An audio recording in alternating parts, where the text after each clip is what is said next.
Yeah. All right, I'm gonna go ahead and get started since we have a quorum and I wanna be respectful of everyone's time and, I think Fran said she was gonna join, but sometimes she gets, stuck at the store, so, do I have a motion to approve the minutes of June 17th? Motion to approve. Thank you, Tricia. Do I have a second? Second. Is that you, Liz? Yeah. Thanks. All right, are there any comments, corrections? Any? All right, all in favor of approving? Aye. Right. All right, thank you. Okay, so I switched up the agenda so we could go to new business first. We have Pels Matthews here, who has presented to us in the past. I think we missed last year. We did 2023, it was March. And I think you did one other thing too, like right after COVID, maybe it wasn't like a formal presentation, just a conversation, but yeah, so it's nice to just check in every so often. And what I'm going to do is share my screen. I know I'm going to try to share my screen. Very top, Where'd it go? very top. Oh, it's weird. It used to be a square on the bottom. I hate when they move stuff around.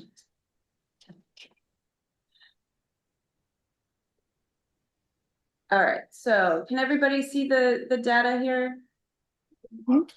Now, a little bit, the whole. Okay, and, okay, Yeah, Or- that's good. That's good. right, is that Yeah. good right there? Yeah. Okay. So thanks for having me. It's a little different format than the 2023 format. I've been away for a little while, so I just came back late last night. But I tried to capture most of the same data, and there's some important things to sort of note. And that, the most important, I think, is if you look at the trend of the average listing price, in 2023, it was $1,837,000 for a rolling 12 months prior. And if you look at the rolling 6 months prior today, we're up to 2.4 million. So, the houses that are coming on the market continue to be more and more expensive, right? That's the bottom line. That's certainly outpacing inflation. It's reflective of a number of things. One, we continue to have older homeowners selling who own, more expensive houses. And two, replacement cost continues to rise at a very, very high rate. And, that's frankly driven by a lot of factors. The changes in building codes, for example, are driving the prices higher. Insulation values are now much, much higher than they were even 5 years ago that are required. The refrigeration type for air conditioning has just changed again this year. So all of you who bought air conditioners 2 years ago, if they crap out, you're gonna have to buy a whole new system, and it's 25% more expensive than the stuff that was out 2 years ago. So, these are the kinds of things that are impacting housing.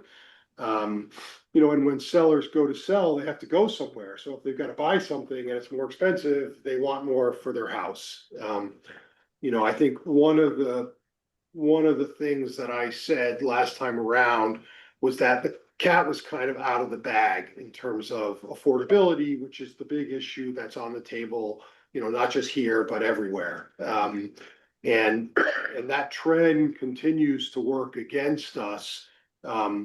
It is interesting that this year at this time, we do have a lot more housing listed at $1 million or less than we did a year ago. A Really? year ago, there were only 2 or 3 houses below $1 million.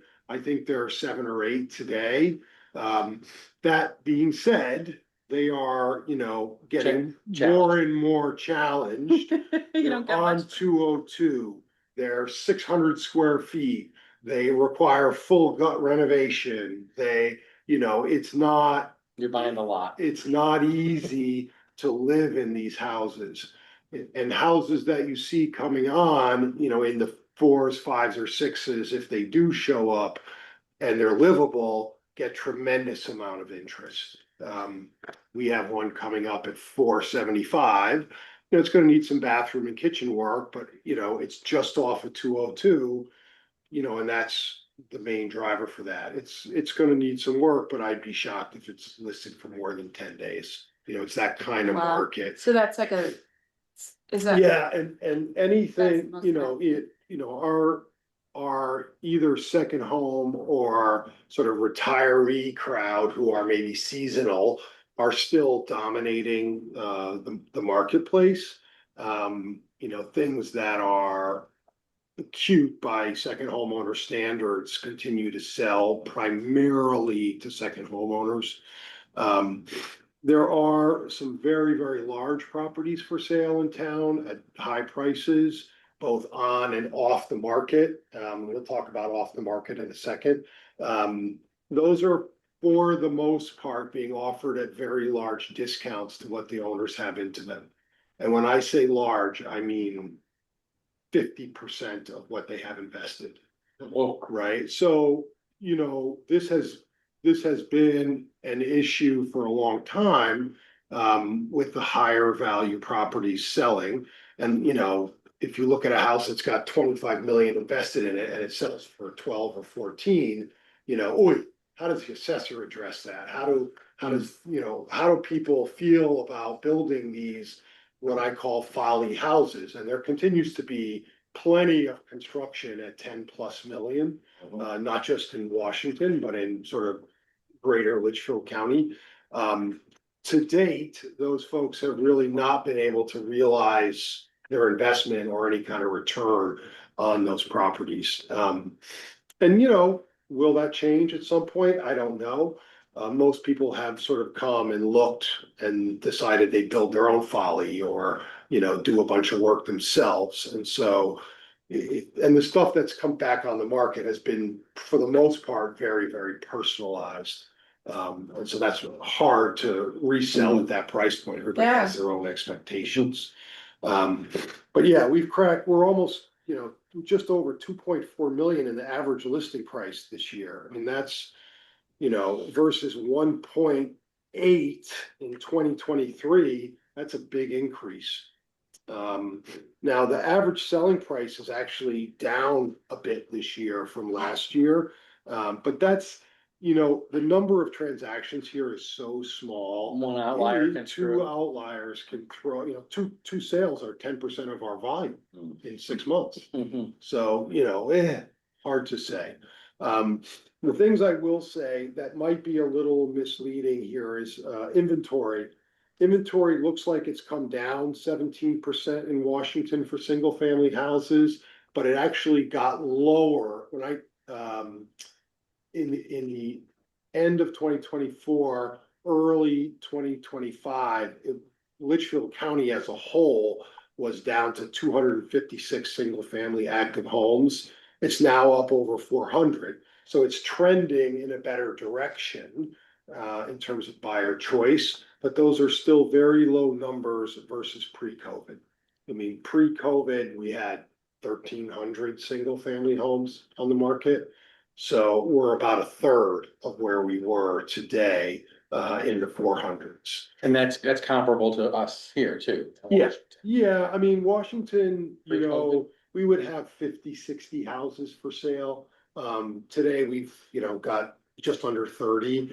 I would say what has happened, and this has been in the news, and there is a fairly robust off-market inventory that is largely 2 million and above.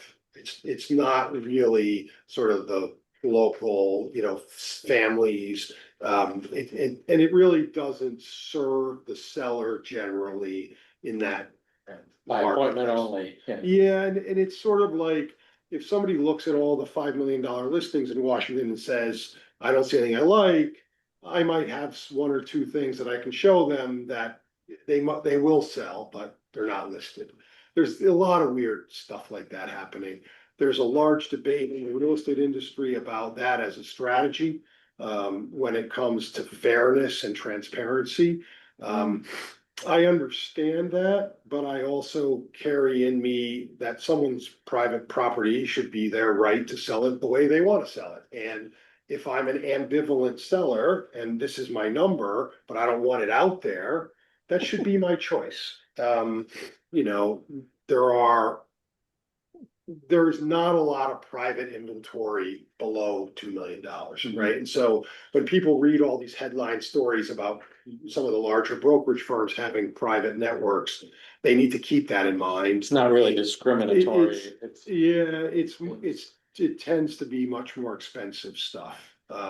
There was a house in Bridgewater though recently, it's at 885 that was listed privately and it did sell privately. And it's not to say it doesn't happen from occasion, but you know, a big part of what I and Rich do is sometimes we have to door knock. You know, people want something that's not available, and so we door knock. We call people we know and say, would you consider selling? And so that gets counted as an off-market sale, when in reality, it wasn't really a property that was for sale. Can I interject one Yep. thing? So on the, part of the psychology of the private sales also, there's a lot going on in everywhere in the market right now. People are very skittish and suspicious and anxious. It's reflective of the culture as a whole. And part of why folks, especially at the high end, don't want to be listed on the MLS, they just want that little bit extra security that a private listing offers. If they, if they're comfortable with their broker and their broker's network, it's a nice way for them to feel out the market. And they also don't get, they don't get the hit if their house doesn't sell at their price. No one's looking at it on Zillow saying, "Oh my God, this house has been on the market for X number of days and it hasn't sold. What's wrong with it?" That's just invisible to the market as a whole. So that's a benefit for them. And the other thing, I just want to add one more thing. There were two private sales in Washington under $1 million just recently, both on Moody Bridge. So those are a couple local ones. I think it's anomalous, but as Pels probably might agree. But I think one was in the MLS, just closed for 725. you just put it in as but it was off market when it was listed. Yeah, so I get that. So what I will say is people are using it today as a way to test their price in the market so that they don't, if it doesn't fly or there's bad feedback, they can adjust the price before they go public. I am seeing a lot of that. But I will say, to Rich's point, the breakup rate on deals today it's north of 30%. whoa, So Break up like it falls yeah, apart for false some deals reason. fall apart. Yeah, it's buyers are very, very skittish. Home inspection reports are killing deals every day. I've had buyers walk away from deals without even finishing the inspections. They just get cold feet. Some new policy comes out they don't like. The stock market gyrates the wrong way on the wrong day. There is this sense of skittishness that Rich refers to that is really driving that second home, that people who want a house but don't need a house, right? People who need a house, that's a different market. And the affordability discussion that is happening, not just in Washington, but in really the entire country, with a few exceptions, is real. And, that people who are trying to do things about it are still getting a lot of pushback, right? There's a bunch of housing developments in Connecticut by Vessel, who you guys may know. They're, Washington residents, most of them. They're getting pushback everywhere. I mean, they've got one open, they've got one scheduled to open, but every one they propose, they get sued left, right, and center. Bethel is, off the trot against them on a 76 unit complex now. The way that they've engineered building affordable housing means it's not gonna look like a stick-built, poured concrete foundation house, because that doesn't make any economic sense. If Bill was here, he would tell us it cost him $500,000 to build the house and he sells it for $295. Right? It's a bad business. It's not a business. It's not a business. Charity. It's a charity, right? And so, that's a real issue. there have been a couple trades I know of where some local families have sold to other local families and houses never hit the market, just to kind of keep the housing stock in the local community. That's pretty much what happens at the lower end rentals as well. So there are almost no rentals that are really listed through brokers that are sort of for full-time local families. Just Almost all of that is done Private. directly by landlords or privately. Every once in a while, we'll get one, but if you look today, the numbers are sort of staggering, right? There are 27 rentals in the brokerage world today. The cheapest annual unfurnished is $42.50. Well, if you can afford $42.50, you probably afford a mortgage and you want to buy a house. Wait, $42.50 for A what? month for an unfurnished annual rental. That's the cheapest one in Washington. $4,250, Yeah, holy. That's the That's cheapest one gotta be at listed least today. like 3 or 4 bed, like No, that's it's a whole a small house, house, it's a house, small. okay. And even, if you go to New Milford, there are 36 rentals listed in New Milford. I would say 17 of them are under, 17 of them are $3,000 or less, and they're all condos. And a bunch of them are in some dicey condo complexes, these are Mhm. small, not Older, great, not kept older units. So the inventory of that, 2,000 to 2,500 unfurnished annual rental is really challenged. Really, really challenged. Which is, that's your working people. Yeah. So that's. a You know, problem. and we talk about trying to bring, retail to town. Well, like retail jobs can only afford that. Like you're not bringing in people who can afford to live here when you create retail work. We need professional services where, engineers. I think we need a zoning area for tradespeople. Right, like, a light industrial zone where we can have tradespeople are making good money. They're still very, very busy. There's some cracks, but they're still very busy and, everyone struggles, where are they gonna put their business? Yeah. It is very, very challenging. So that's kind of where we are. The condo market in town. There's only The one next list, page. there's only one listed today for 760,000 and it needs full reno my opinion. Whoa. So it's really for like $1 million. Okay, this is kind of- One sold last week for 480, it's gonna get a $300,000 renovation. We have so few. We have so So few. if you, The one sold for 685, that was totally renovated, they lost probably $200,000 on it. They totally renovated it, but they renovated a unit with no first floor bedroom. So, the audience that's looking for that wasn't willing to pay up for Right, that. right. So they made a bad choice. Yeah. So It's been I hard. have a question about condos, because we just passed the multifamily regs.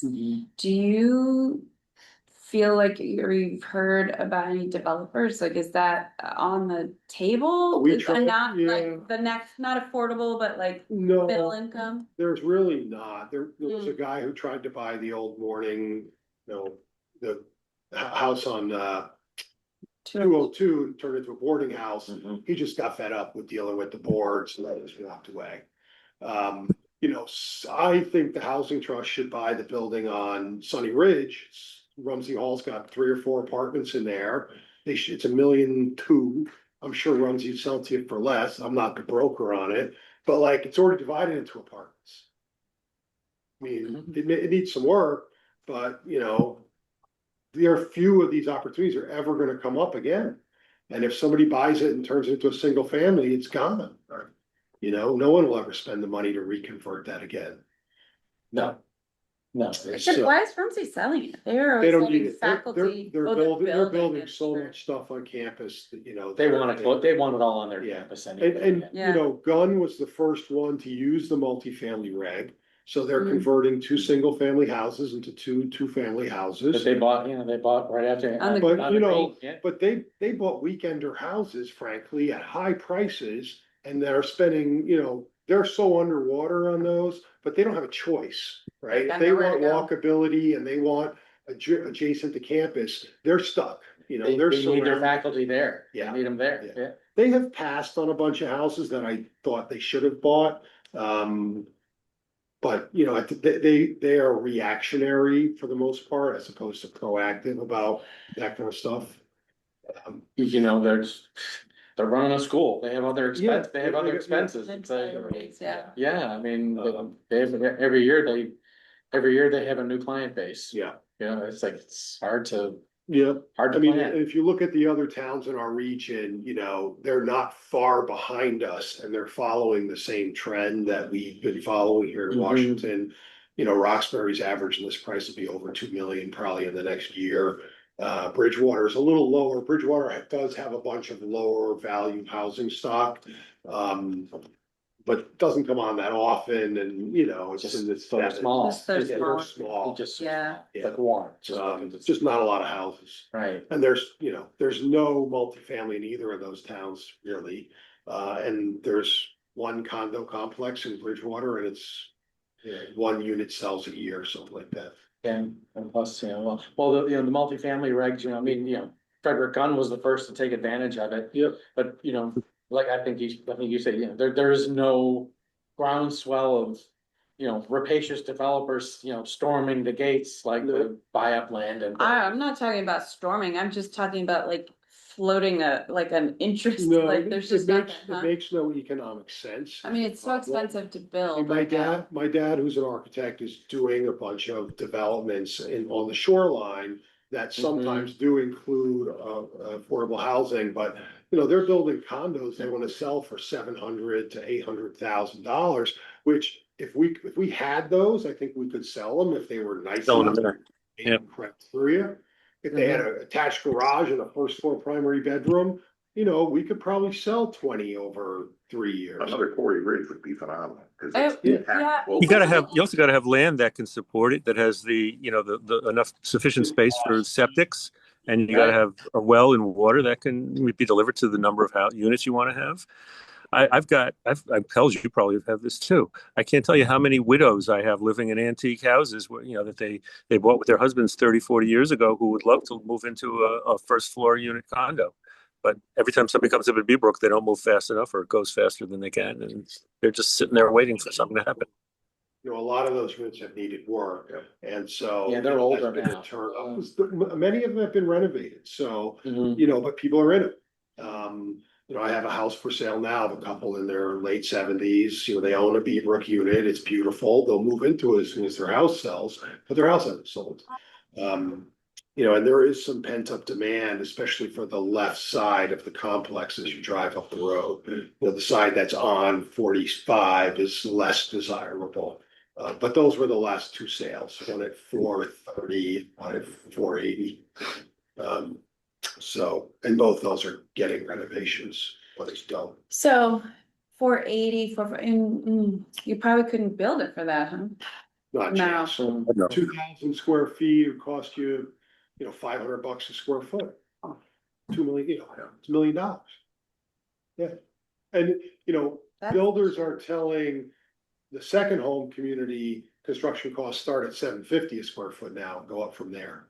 oof. Wow. And there are people in town who spent 2,000 square foot. Oh. So, you know, that's the reality Right. of building a house. You know, there is a development, if you will, in town, a 5-house development, but it's targeted towards $5+ million home buyers. It'll be, you know, Oh, that's five the, houses. Couples one, yeah. Yeah, Yeah. Just approved. yeah.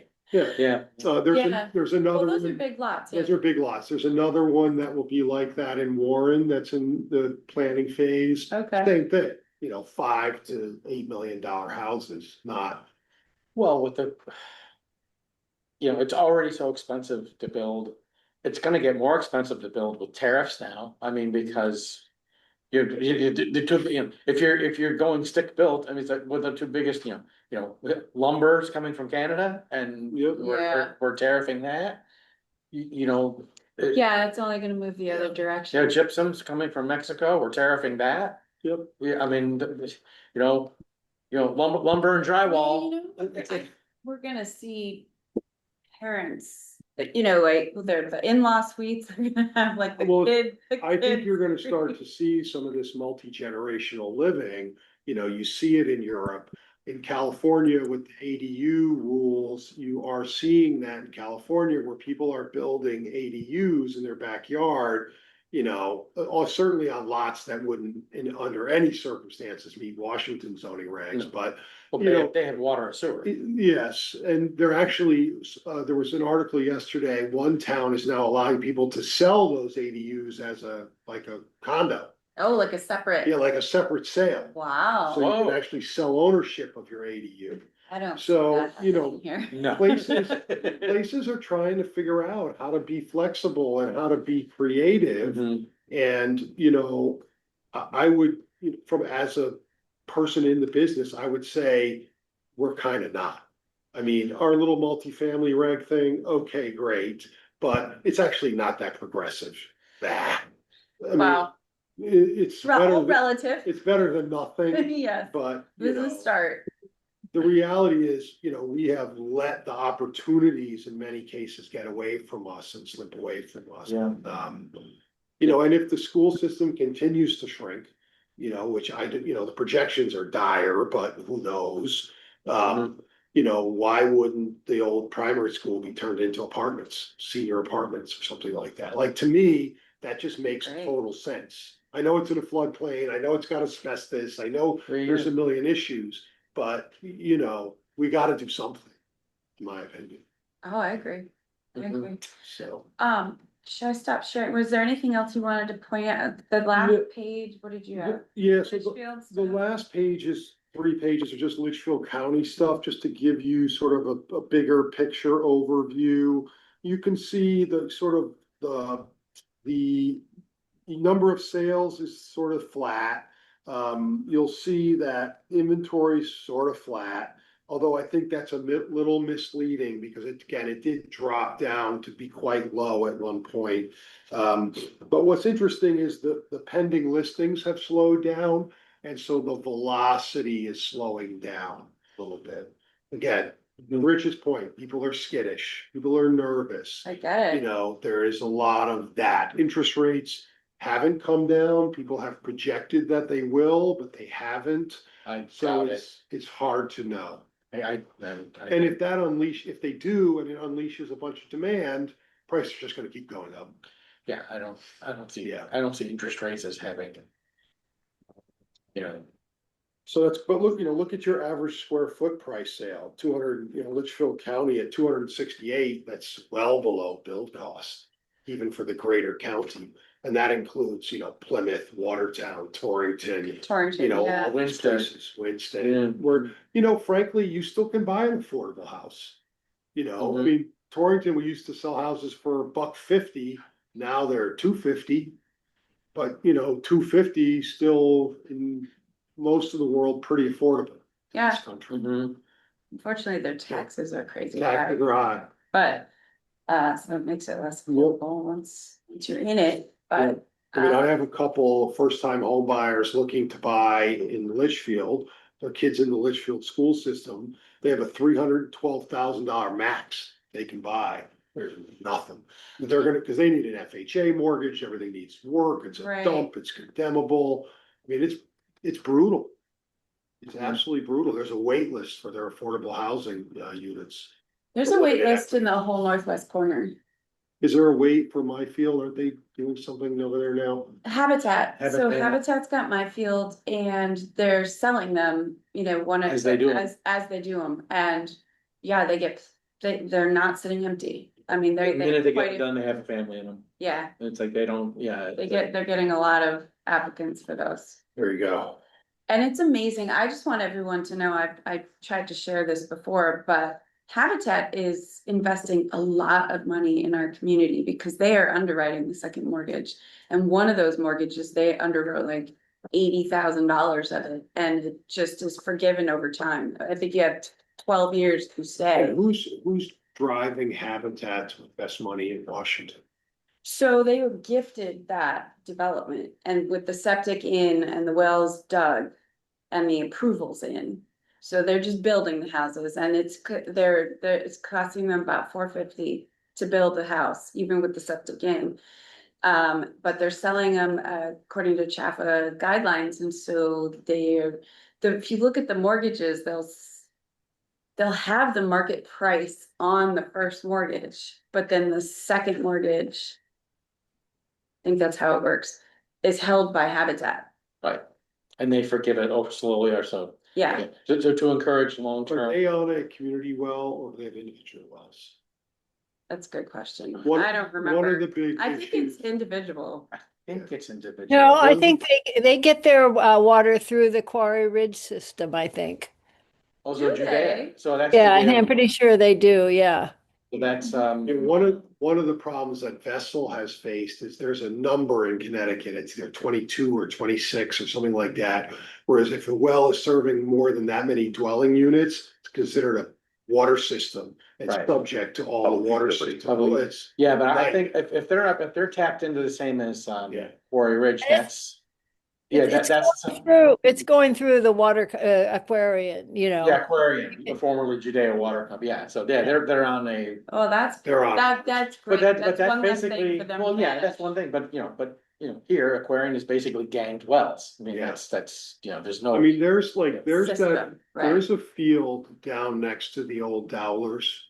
Mhm, I forget who owns it. You know, that field is sort of below that area. mhm. And if that field could become accessible to a water system, could be a good location for some housing. Yeah, the soils are good there. Yeah, Well, For the septic. town owns, there's the fire company, there's the cemetery. Is that where you're talking about? the mapping systems. So that general area through there, starting at the DOT station, the firehouse, the. It's right around in there. That where my gap comes out and then you go, that's, I remember, I can't remember who did work back there years ago, whatever, but. The soils, I think somebody said about the property at My Gad in 202, they said that the soils are so good there, the highest and best use would actually be to quarry it and sell the gravel. Oh my Rather than, gosh. rather than actually build housing, it was actually worth more if you just quarried it. Yeah, it's interesting though. I mean, that the thought we've talked too about some of the issues in New Preston and having sewer, but. If there was a well, You can't get have good fruit- water. It's owned by the cemeteries, Cemeteries. Okay, yeah. Okay. So which is who, private? They are. they are, yeah. But, I mean, do people get buried anymore? Yeah, yeah, yeah, they do. on occasion. Lead me to the sharks, put me back in. No, the it's like future. But, I mean, you can forget about a sewer system in town. I know. It's like I'm just saying, nothing. those are barriers to building. Sure, I right? mean. That's 12.5 acre parcel. Mhm. It's interesting. Yeah. So that's sort of one I've always had my eye on, looked at, but, in theory, it could be a very good location for something. Well, and that's the corridor for the higher density that we had always kind of talked about, which is what. Well, Quarry the plan shows, well, not this, that, but for drawing basically. Higher density districts around the 4 business districts. So basically the strip of, Marbledale, New Preston is a whatever, even around Woodville, although some of the land there is not so great, it's swampy, yeah. But there are some areas like. On the other, on the south side of it, like behind what's the road that goes behind there? Wilbur. Wilbur Road, and it's like, and then around the depot, there are select areas, but again, not so much creating. The problem with these districts is that everything in them is non-conforming. You can't, it's like, you couldn't build them today if, so if you. If you lower the density, Hmm. I mean, you can lower the density as much as you want. It's the health department that it ultimately just tells you what you can build and what you can't. Right. It's like, but there's no reason. That we have to require 2 acres of soil and 2 acres of land and 200 feet of frontage to build a house right around one of the business districts. It's a made up set of. It's just, it's arbitrary at best and exclusionary at worst. It's like, now, should we have that out on Nelson Hollow? That's probably a good idea. You know, I mean, I don't think we want, you know, in the Right, well, farmland, that's what we. well, in the farmland and the forest land, you know, I mean, opinions differ, but you know, there's something to be said for large lot zoning out on the farmland and the forest land, but not around the villages. It's an antithetical for what we claim we want to be. It's like, we want to have these vibrant village centers. Well, you can't have them if you don't allow anything to be built. That's in the new P O C D, right? Overlays for the village centers, Yeah. denser zoning. Well, overlays for, yeah, for the business districts.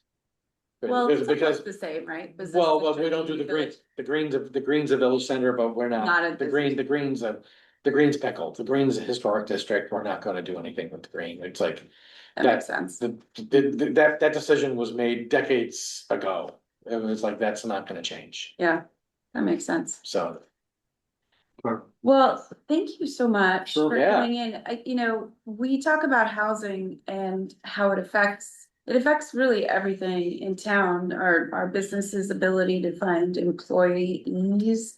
The schools. The schools, you know, yeah. just the vitality of Yeah. town. So having a sense of kind of what's happening out there, especially since after COVID, that was such a random, well, whatever. Crazy, it blew up all of the numbers. And it's interesting to just kind Yeah, of keep an eye on it. We've resold maybe 5 to 10% of the houses that were sold during COVID. Most people like it here, so they've kept their houses. So they're saying, well, that's. You know, there are people who are trying to rent, and the higher end rental market's having some issues.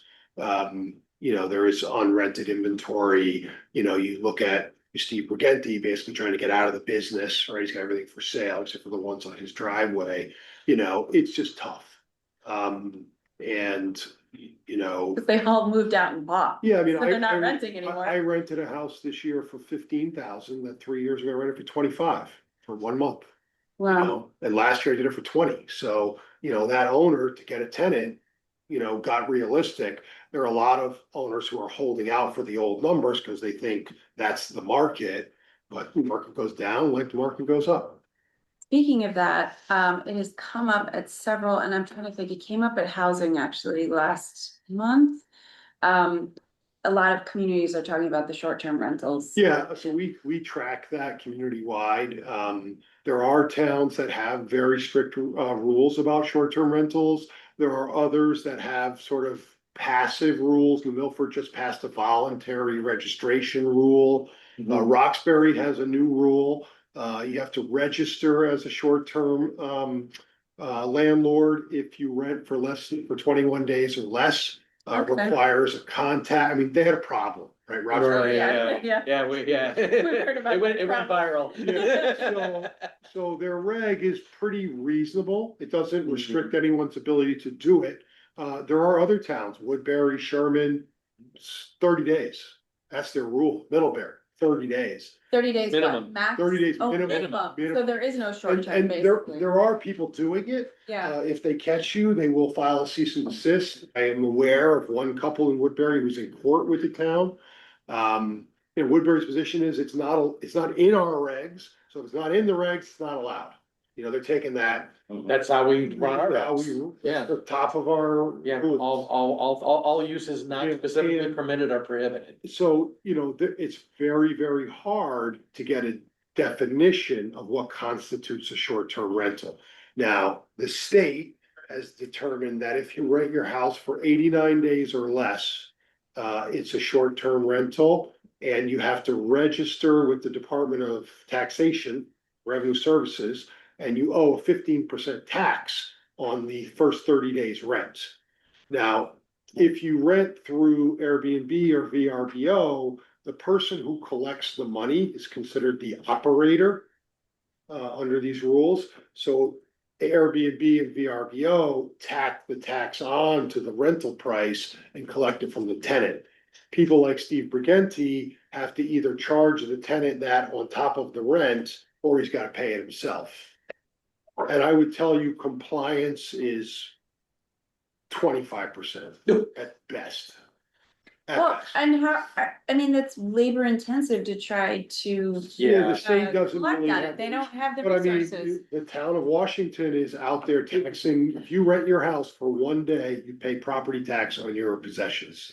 Now, they have come, in the assessor's office, they have come up with a formula per bedroom of amount that they tax you on. It is totally irrespective of the value of those contents. Mhm. So it's like a flat tax, it's not a true reflection of the value of the inventory Contents of the yeah, contents that you've used to derive that revenue, understood. right? When they tax my business, they tax me on the value of my computer, the cost of my water cooler. Those are Mhm. actual Right. values.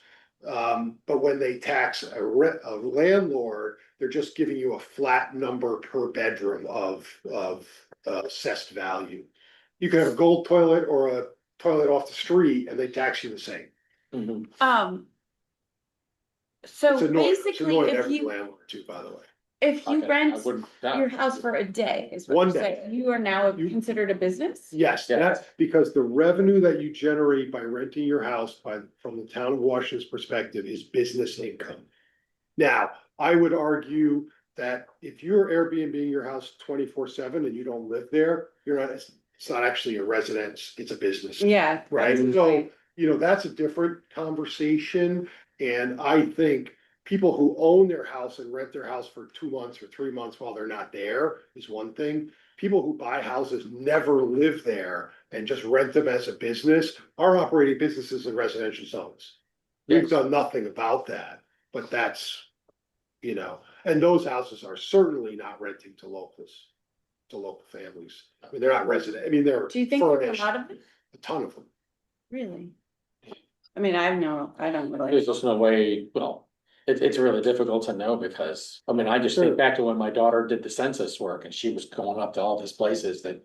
She grew up here and she didn't even know these places existed. And she was just Yeah. like, oh my goodness, look at this shack, and there's never anybody there. Yeah. And I mean, they're. and then she goes, she come here, see you, and she goes in, and then she's trying to track it down, and they're all LLCs.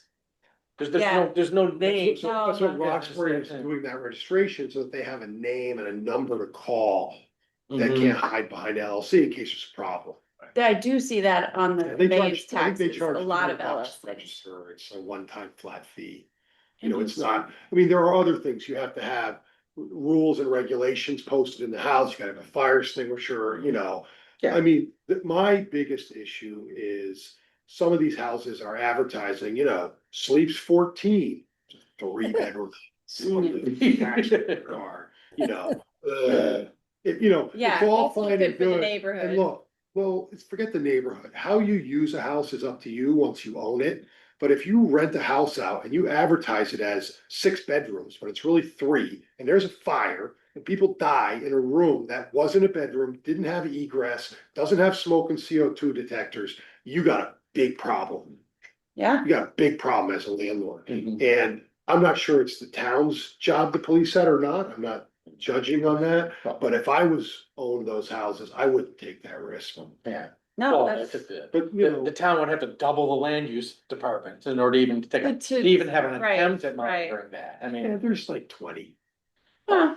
So the reason the conversation came up at the housing commission, there's a shortage of housing. Yeah. And if more and more houses are being bought as just an investment for a business to rent short term, Yeah. that just creates more shortage. So, But.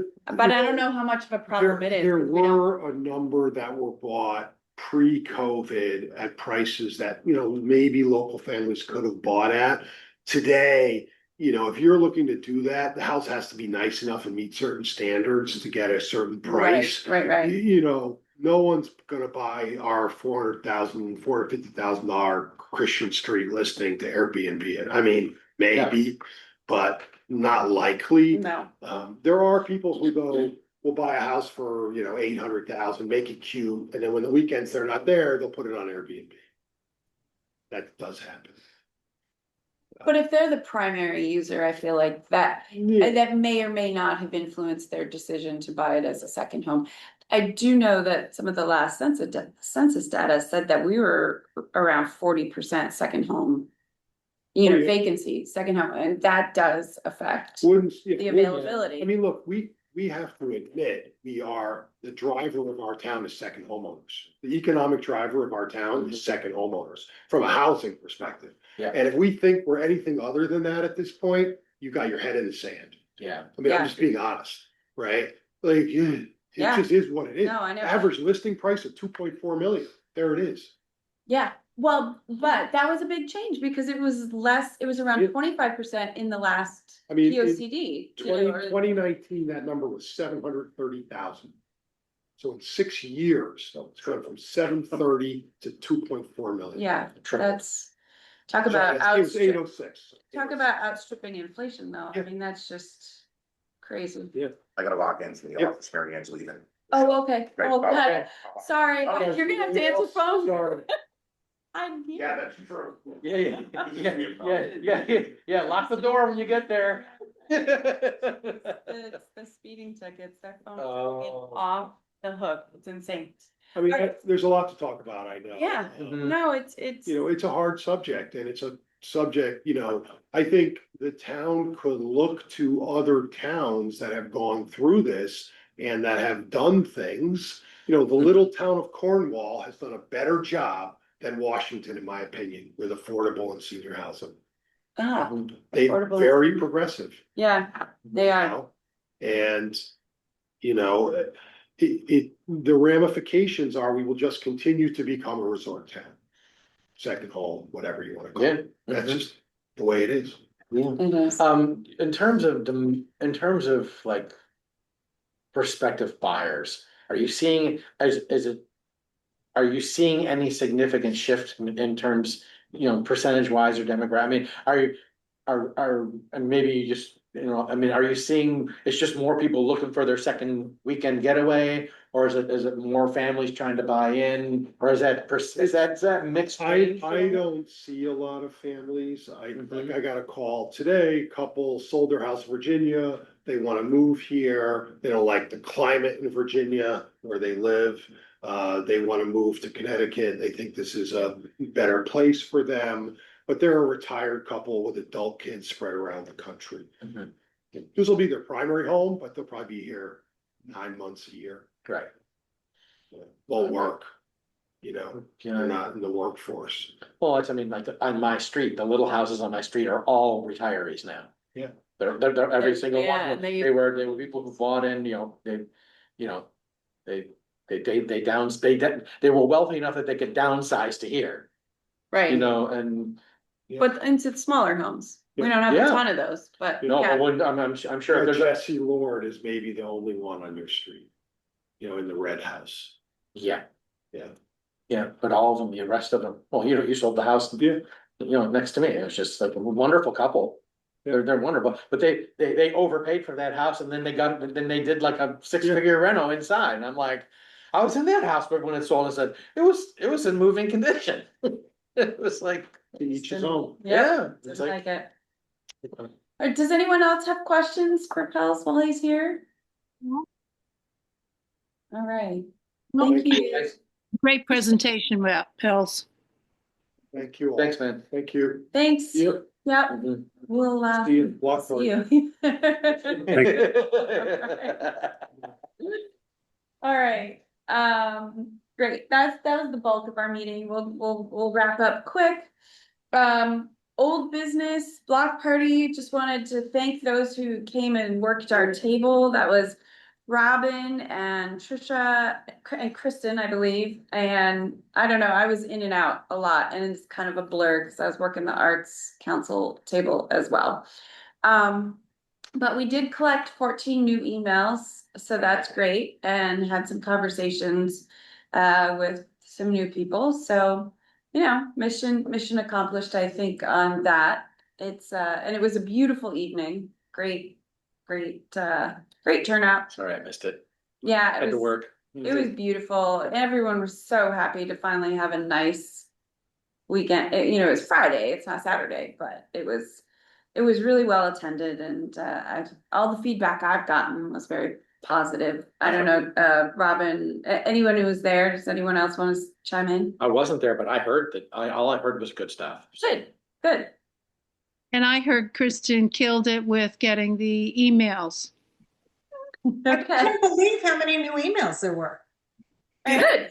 every time I do that, I'm shocked at how many people are new or, Yeah. you know, new to sign up. I know that's part of the, you know, it's kind of the first summer we get a lot of the new people and then we get to introduce ourselves to them. So